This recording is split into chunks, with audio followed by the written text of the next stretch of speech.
right. Hello and welcome back to Twin Cities Territory, our Minnesota Twins podcast.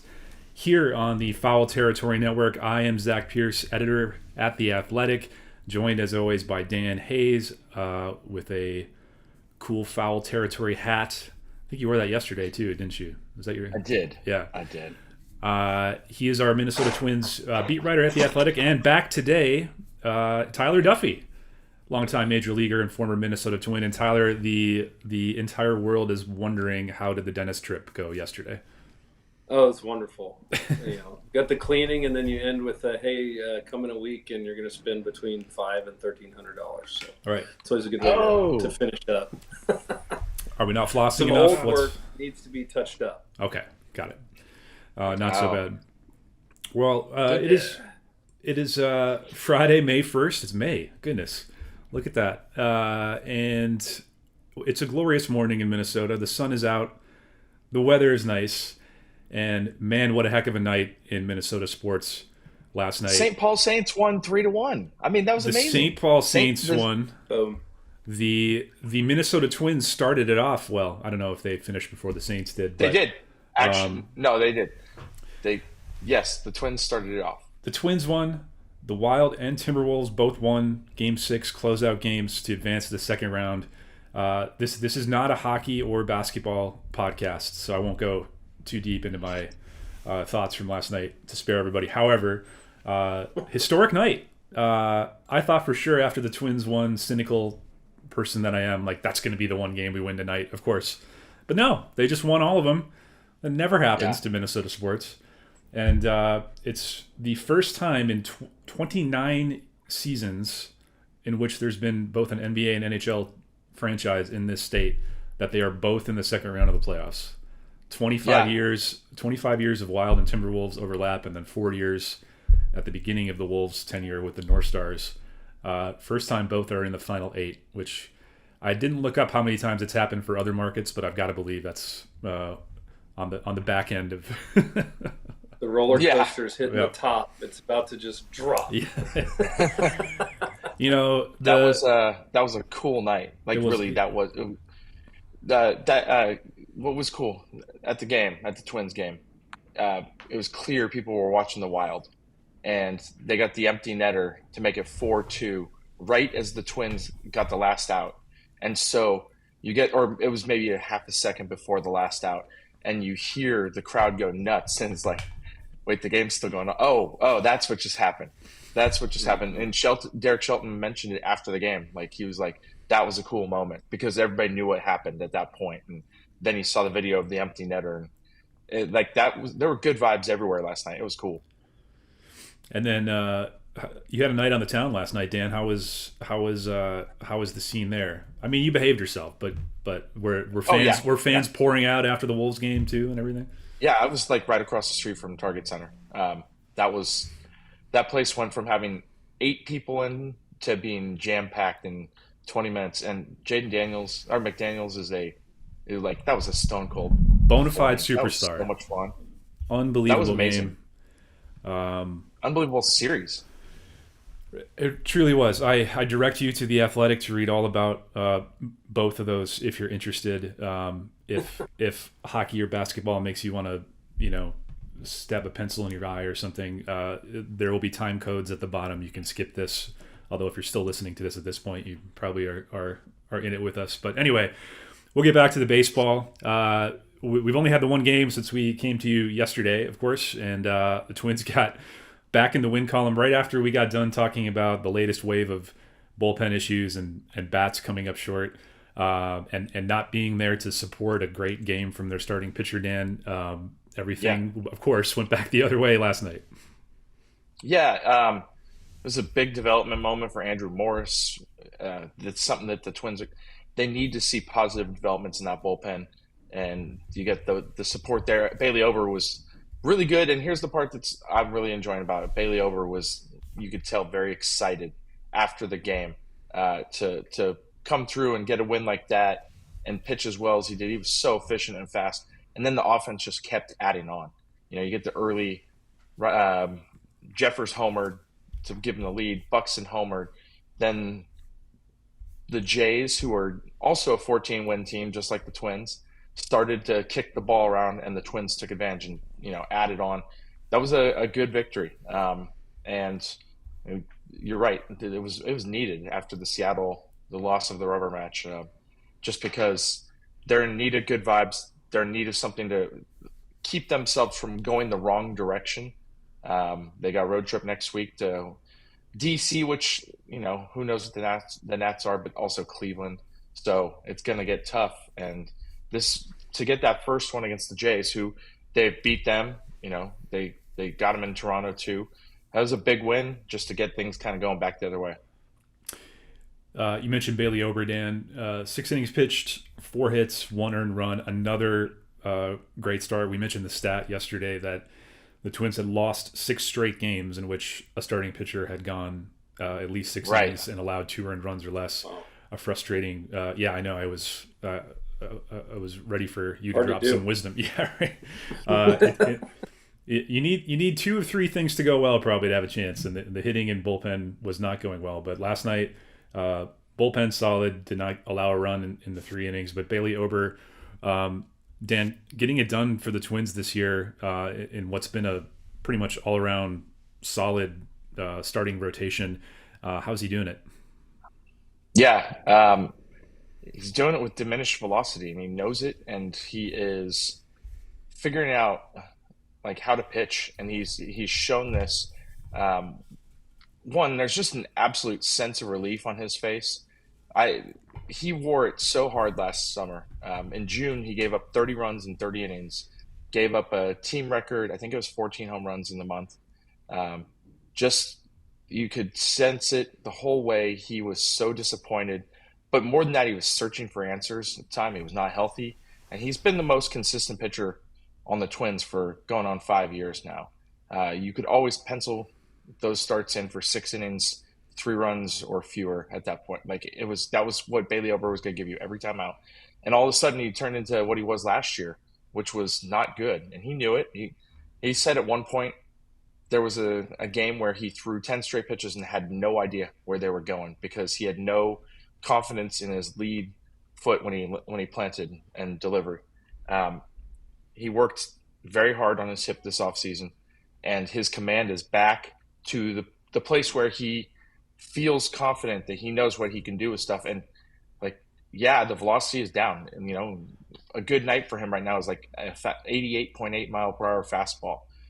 This is a guy who used to thrive at 91, 92. So that's not, we're not talking about a monster dip, but it's significant. You don't have a lot of wiggle room when you drop down there.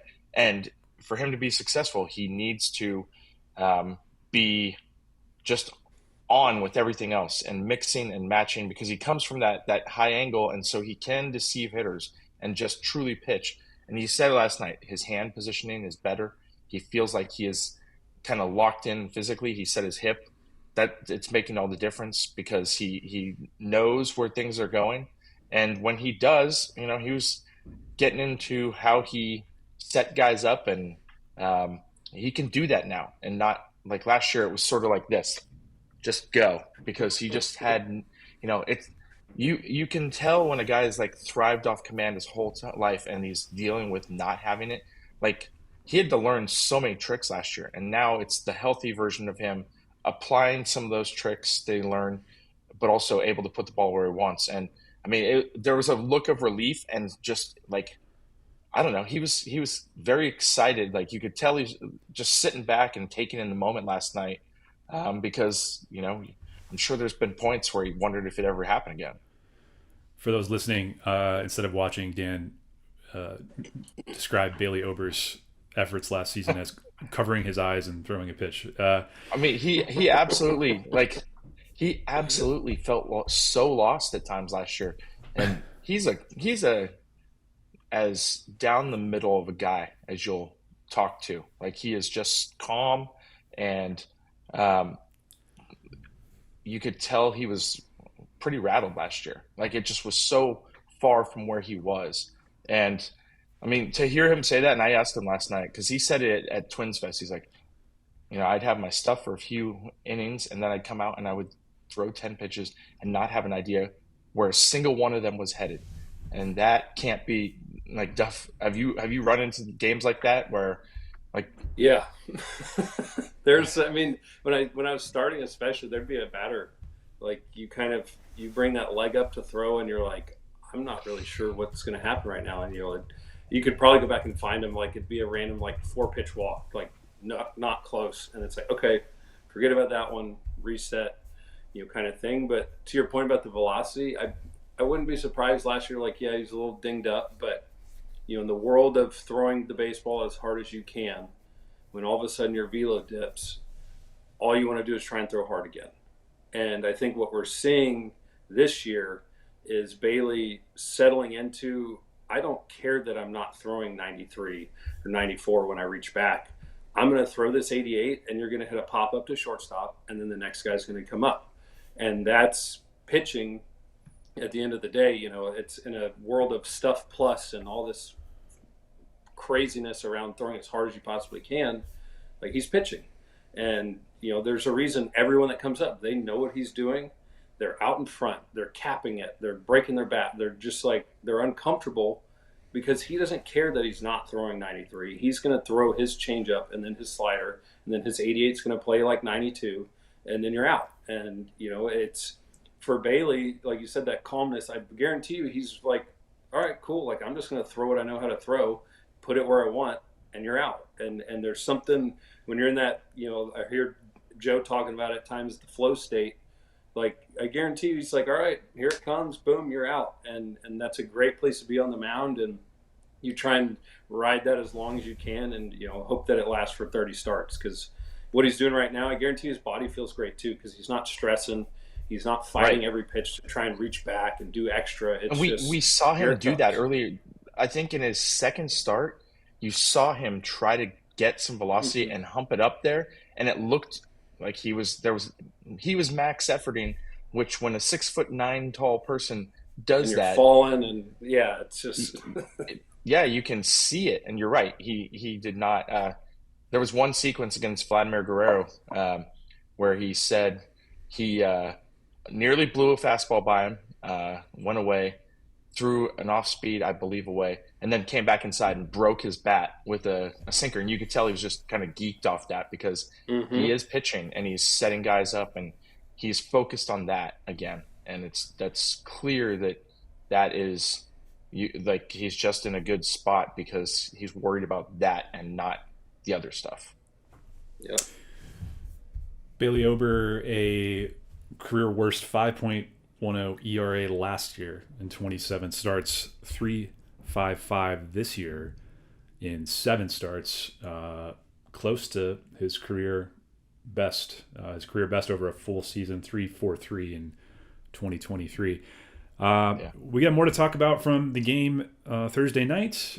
Andrew Morris, we're going to talk about who's going to hit a home run on Friday and more after this word from our sponsor. Todd, Father, it's getting a little warm out. That means let's hit some concerts, let's hit some baseball games, and where am I going to go to find those tickets? And if you want to sing the answer, you can. We're going to see Hey, listen, ultimately, at the end of the day, it is getting warmer and people want to leave the house, and it's time to leave. Go see a ball game. And guess where you can find the best tickets, best spots, best places to go? SeatGeek's got it all, man. They got their red and their green signs letting you know what's good and bad, all that good kind of stuff. They make it really simple for you at the end of the day. For a guy like me who's running around, I just need 5 minutes. Bing, bang, boom. I got my seats. Yeah, each ticket's rated on a scale of 1 to 10, so you know you're getting a good deal. And, of course, the code for you, Territory10 for 10% off your next set of tickets at SeatGeek. That's 10% off any tickets with promo code Territory10. Make sure you click the link in the description to download the app and then have the code automatically added to your account so you can use it later. Thank you to SeatGeek, MLB's official ticket marketplace.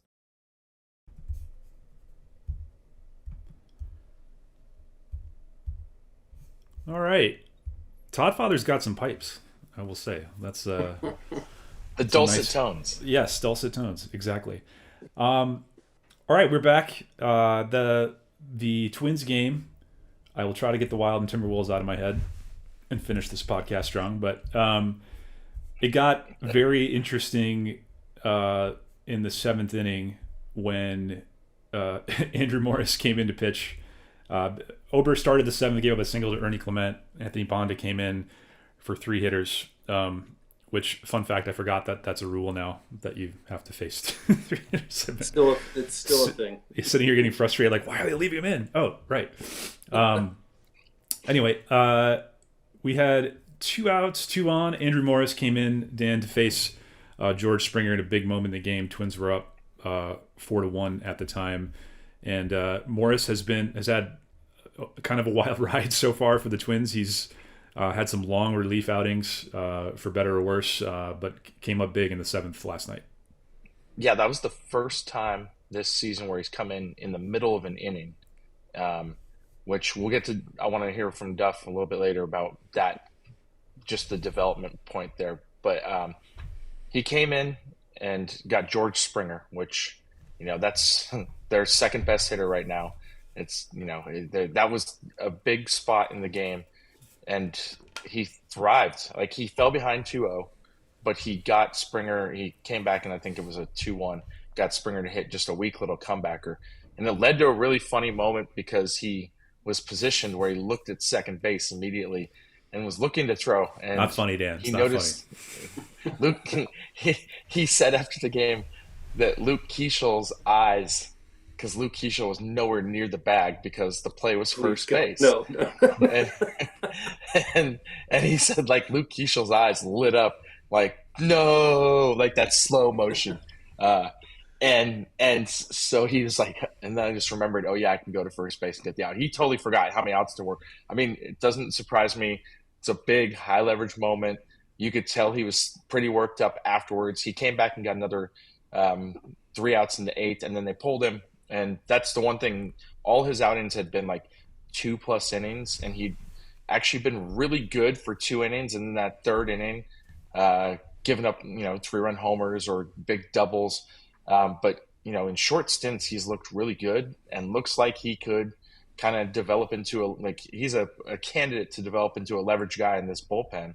And I thought that was just a big point for him to kind of come in, put out a fire, and get that notch under your belt, because you can't just come in overnight and be that guy. Like, there is, when you're a starter, like Duff, I imagine it took a little while to get used to not being ready for the start of a game first, and then routine changes, and what do you remember about your development path and like those kind of check mark moments? Yes, well, obviously I started first 2 years, and then out of camp it was like, hey, you can be on the team, but you're going to be in the bullpen. I'm like, sweet, don't care. I'm a Twin, and so in the moment, you're going to say yes to everything, but there is that adjustment period again. And like you said, he's had the longer outings, so it's like most of those are the less stress. You're already losing early. It's just eat innings, like, kind of thing. But that last night was one where it's like, you got to come in guns blazing, and that is the big next step. Is there's no settling into that game. Like you said, you come in, face George Springer with runners on base, like, he's hunting a strike every at bat, first pitch, and so it's like, you got behind, end up getting him out. But that moment for him, I guarantee you, he was as full throttle as he's been this year. Obviously when he made his debut, you're going to get some energy, but this is that next little bump of like, okay, this is what pitching out of the bullpen's like. I know LaTroy's down there. He did both, had success and failures doing everything. He's coaching those guys up. And I think he quietly is probably a huge part of some of these guys' success and figuring out who they are in the bullpen right now. But in that moment, like, the phone rings, and who knows if he even was expecting it to be him. That's the one. It's so hard to even know. Like, he may have been sitting there with his feet up, like, okay, it's not me. And then boom, that adrenaline spikes, you're in the game, and then you get an out. And the toughest part, which, I was that guy for a while, is that come in, finish an inning, throw the next. That adrenaline is so high. You get that out, it's a huge moment. The crowd's fired up, everybody's fired up. You got the out, the starter's giving you a high five because you saved his ass. Like, it's just great. And then it's like, okay, now go back out. And so you got to kind of keep it going. And to get that job done, that's huge, and that's a great role to have for a team. Have a guy that can come in the 5th, 6th, 7th to slam a door early, get you to the next guy. Like, that's a great role, and it's someone that they need right now. And if that's going to be him, like, ride the wave, and you'll see his stuff tick up because he's not having to throw as many pitches. The only issue with that is you're going to lose your long guy, because then you ask him to go 3 or 4. He's not going to be like, he may not be as sharp. And like you said, after 2 innings lately, it's been kind of rocky. So it's like, he's your 2 inning guy, and get him out of there, and that's just something as the season progresses, they'll have to figure out. Yeah, they definitely, if they want to make him get bigger roles, they'll need to sufficiently replace his long man spot. But that's like, this is all something that takes time over the course of a season. It does not happen overnight because he is so young. I mean, I don't know if he's done back-to-back days yet. That's going to be a challenge all on its own. And it's not allowed in the minor leagues as far as I know. Yeah, they'll baby him through it. Like, they have to baby him through it. But he's definitely the guy where, like, you can see it there because his fastball ticks up when he's thinking he's in shorter stints. And if they tell him that's something Cody Funderburk has had to struggle with over the years. It's like, all right, we need you to be 2+. Okay, wait, this time out you're going to be 1 inning. And but do you trust that you're 1 inning because you've been 2+ the whole time? So, like, how do you empty the tank out? Because what if the manager needs me to go back and I've just emptied everything? And like, so it's all baby steps. It can't happen. It doesn't happen overnight unless you are, say, like Yohan Duran, where you're throwing 104 and then they're like, yes, you are an elite reliever possibly here. That's what we're going to do with you. You're a high leverage guy. You don't worry about going long. Maybe they'll have you go 2 innings some days. But so watching how that develops over the course of the season is going to be interesting because they need people to step up like that. They were hoping it's going to be Mark Araya. He's struggling at AAA right now. There's a chance maybe we'll see a John Klein. There was in the offseason, there was talk that Connor Prelip might be that guy. And then he went to velocity camp, or he went to pitching camp in January and added the curveball. And now it's like, oh, Connor Prelip might instead be a starter because he has a soft pitch to pair with all of his really hard pitches. And so someone has to step forward because, Louis Varland came back last night and they could really use Louis Varland right now. And they don't have one, or they don't have one that is a known quantity yet.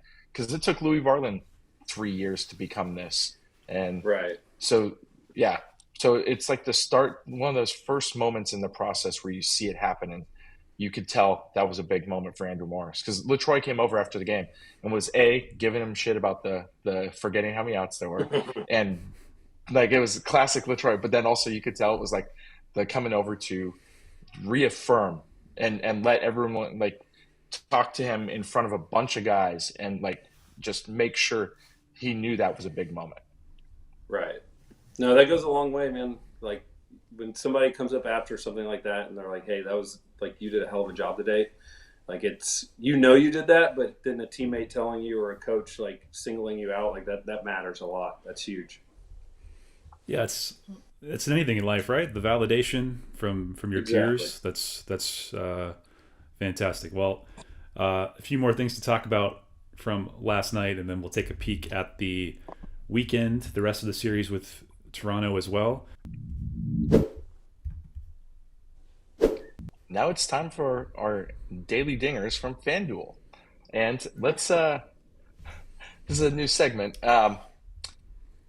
Let's talk about Ryan Jeffers and just what he's done a little bit lately. Ryan Jeffers, I was wondering how he's going to respond. He's going into a walk year in free agency, and I was 100% wondering how he'd handle it.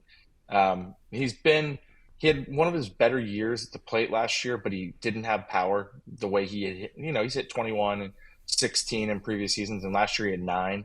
But he put together really good at bats, and it was just sort of like it was a good year. But I know he wants big things for himself in free agency, expecting to get to free agency. And so I was like, is he going to put too much pressure on himself? I don't know. I wonder how he responds.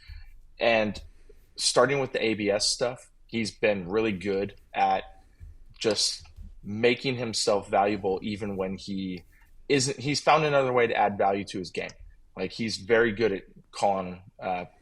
He's the challenge king. I believe he has the most challenges in baseball. If not, he's top 2 or 3. And I wonder if that set a tone for him, because he has now just taken off at the plate too. He's got 904 OPS on May 1, and it's 4 home runs. The slug is up 100 points from last year to 488. And you can just, like, the home run last night was a game-changing moment for the Twins. They were down 1-0. You're wondering, is that going to be enough? Kevin Gausman's on the mound. He's so good. And is that going to be enough? And Jeffers comes up and follows. There's another Trevor Larnach walk. Trevor Larnach and Austin Martin each have 18 walks and are getting on base all the time, but they're not being driven in all the time. And Jeffers hits that home run. It was a big spark plug for them. And then, Buxton homered and they took off. But so with right, Dan, you got to make your pick now. You got to make your pick. Yeah, I'm going Ryan Jeffers. So who's hitting? You're going Ryan Jeffers. Corbin. Okay, all right. Yes. Tyler, who's your pick to homer tonight for the Twins? It's Friday night. The lights are going to be on. Big TV game. Royce is going to take one of those left-handed sliders and deposit it in the second deck. I think he's gonna get a hold of one and join the party. I like it. I'm going to say Byron Buxton, even if that's cheating, just because odds are, right now anyway. I'll take it. So there you have it. That's picking Nelson Cruz in 2019 right there. Jeffers, Royce Lewis, Byron Buxton. Head over to FanDuel.com/podcast to get started. That's FanDuel.com/podcast to opt in for daily dingers and make your free pick on who's hitting a homer. Play ball and swing for the fences on FanDuel, an official partner of Major League Baseball. No purchase necessary. Opt-in required. Bonus issued as non-withdrawable profit boost tokens. Restrictions apply, including any token expiration and max wager amount. See terms at sportsbook.fanduel.com. Gambling problem? Call or text 1-800-GAMBLER.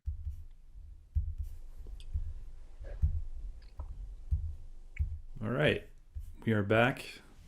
Was that the longest commercial in the history of commercials right there that wasn't an infomercial? It's supposed to be a minute long, but that's okay. You were feeling it. Well, and to your point, Dan, I noticed last night Jeffers has been walking out the duffel bag boy. So I think he's fully bought into, I'm going to go get mine. So maybe it's a whole mantra for the season. Jeffers he had the 2-run homer last night. I think my favorite moment, though, is when he hit what I see now has gone in the scorebook as a fielder's choice. It was certainly a choice. Bottom of the 8th, a pop-up in the infield that fell. Byron Buxton was on first at the time.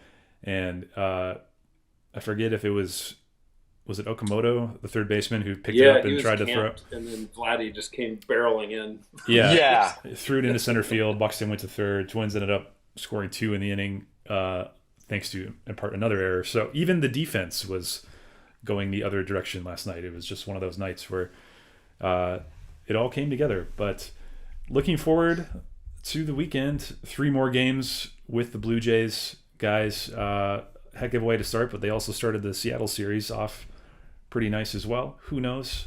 It's one of those sports. But Simeon Woods Richardson on the mound tonight, Dan, who's probably been the one starter the Twins haven't gotten as much out of as they would have hoped so far.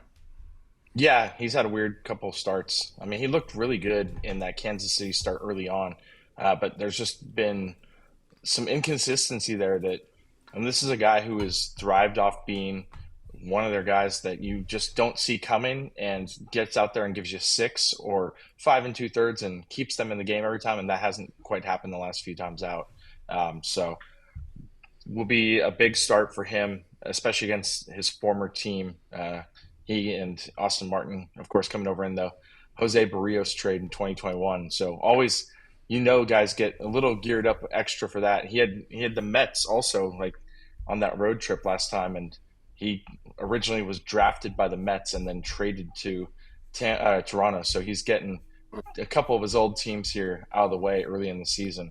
But they definitely need him to find that level because, you look at it and Mick Abel is going to get back sooner or later. And with Connor Prelip there, like, you never know. Like that if it keeps going that way, Connor Prelip might just be too good to leave the major league rotation for a team that needs as much as it can get. And what that would mean for whoever's struggling, that's a interesting question. Bad spot to be in. Tyler, I know starting pitching is maybe a somewhat different world, but when you're fifth on the list, how does that can't feel too comforting for a player? Oh yeah, you can see it coming. It's one like especially when I was first up, like you don't think about it because you're just like flying by the seat of your pants. But then, you settle in and it's like, oh, so and so's coming off the DL, or so and so's almost done with their rehab. How do they look? And it definitely starts to trickle into those thoughts. I think it's unfortunate, but at the same time, you're the fifth guy in. You're the back of the rotation. That's always a kind of revolving door, unless you're just on a loaded staff. And now to this point, they kind of overnight have a pretty good staff with a rookie who's come up and kind of settling in pretty well. He's got nasty stuff. Nobody else is going anywhere. It's time to pitch. And he's having these conversations inside, between whether it's his agent or pitching coaches, stuff like that. It's like, hey, bud, like, this is where we're at. Where you're at. Like, it's time to, put up or shut up, unfortunately. And sometimes it's a good thing. You go down and, I got optioned plenty of times, and you go down, it pisses you off a little bit, and you focus in a little bit more. You figure out like what's going on, and after, like, for example, my debut, get shelled, go down there. I'm throwing an angry bullpen, and Marty Mason was my pitching coach, and he's like laying down in the bullpen, looking up at the sky and listening to me yell. And he's like, dude, you need to calm down. You know how to pitch. You're doing this, you have this stuff, he broke it down. He simplified it sometimes. And sometimes that's what needs to happen. It's just a little bit of a shake. And you're like, hey, calm down. You didn't forget how to pitch overnight or anything else. And it's just the humbling and settling experience in a way. And, obviously you don't want it to happen. I don't wish that on anybody, but it's baseball, and the game continues no matter who's there. And, we'll just have to see when Mick comes back what the move is, because it's, at this point, regardless of what he does, even for this outing, if it's 5 days from now, it's still probably him. That's the worst part.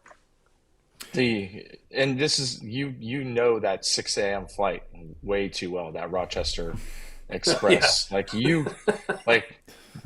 Zach, nice one, Dan. Thanks. That's what they called it, right? And here's the thing. Oh yeah. Well, there's only one flight. You got called up to Minnesota. You're setting an alarm for 4 to go pitch a night game at 7. And there's 4 on the East Coast flying to Central Time. There's one time my hotel room wasn't ready. I had to go lay in the locker room at the field. It's gritty. Yeah, and a little easier now. Now they got St. Paul. It is, but you could always tell, because like in 18 and 19, you could tell when Duff was getting the bad news. There's a door in between the manager's office into the clubhouse that I know that sound is permanently imprinted on my brain when it's the door getting hit. And because dude, it was a real commitment. Me and Jake Cage. We were just do this. Yeah. Bam, bam, bam. I mean, you're that was a real thing. You had to get on a really crappy flight to go back to Rochester, and there's only one direct, and if you don't catch that direct, you're getting a nice connector through Detroit or Charlotte. Somewhere, and it's yeah, exactly. And so now at least it's a little easier. A lot of these guys live directly across the street, and even if they're at St. Paul, they're staying. Yeah, I would never do that. That's way too close. Yeah, there's that building that we were talking about casts the glare, and I bet you there's 10 guys that live in that building without question, and a few of them are AAA guys and just decided they wanted to live over this way. Dog cuts in the front office through their window. Yeah, exactly. Yeah, Tyler, how do you do a dentist appointment during the season? You just try to go for an off day, or what? Unfortunately, that's when they end up happening. Yeah. I know some guys, I don't know, for some reason Buck comes to mind. There's a few where it's like, he had to get one day of game, and so he'd pinch hit later. But when it's an emergency, you just got to go. But yeah, so unfortunately, it's most of the time you got to ruin an off day by getting your teeth drilled on. So it's not the best. I mean, the team sets up a lot of stuff for you. So it's like, hey, like I need this, and it's like overnight, magic happens. It makes going to the doctor in the real world suck afterwards, but while you're in the big leagues, it's at least the hassle of going to the doctor isn't a thing. It's like, what time do you have to be at the park for like a standard night game? When I was first up, I was getting there around 1-ish. Okay. 1:30 at the latest. Like I say that there's times you're there at 12:30 because you're just scared. You're like, I need to be there looking like I'm doing something. But and then you settle into the little bit later arrivals, and then there's it's always one of those envy moments where you see the vet walk in at like 4 for like 4:30 BP, and you're just like, damn, that's sick. I can't wait. But at the same time, then you're panicked. If you're not ready, you're like, oh my God, I can't, gotta go. Or somebody's looking for you. Like you'll get a phone call. It's like, where are you? It's like, I thought I was good to like show up at 3 today, but I guess I wasn't. So, military time comfy on the phone. Remember? Yeah, exactly. Yeah. Once you get comfy, that somebody will let you know you're getting comfy. I saw Ricky Henderson when I was a kid run into the Oakland Coliseum 90 minutes before first pitch. That is some all-time epic. That is, he probably went out and hit a home run and stole 2 bases. Hall of Famer. Amazing. All right, that was some good story time. Simeon Woods Richardson versus Patrick Corbin tonight, Friday. Saturday is an afternoon game. Connor Prelip against Dylan Cease, and then Sunday an 11:35 in the morning start. Thank you, Peacock. Yeah, national I'm assuming. game. Yeah. That's the one. Sunday. That'll be Joe Ryan against the pitcher with the best name in baseball, Trey Yesavage. He's back. Yeah, he's back. And then we'll be back with you on Monday. That's an off day. We'll see you then. If you like what you hear, please subscribe, throw us a comment, any feedback. We'd love to hear it. Thank you all very much for listening to Twin Cities Territory here on the Foul Territory Network, and we'll see you next time. Bye-bye.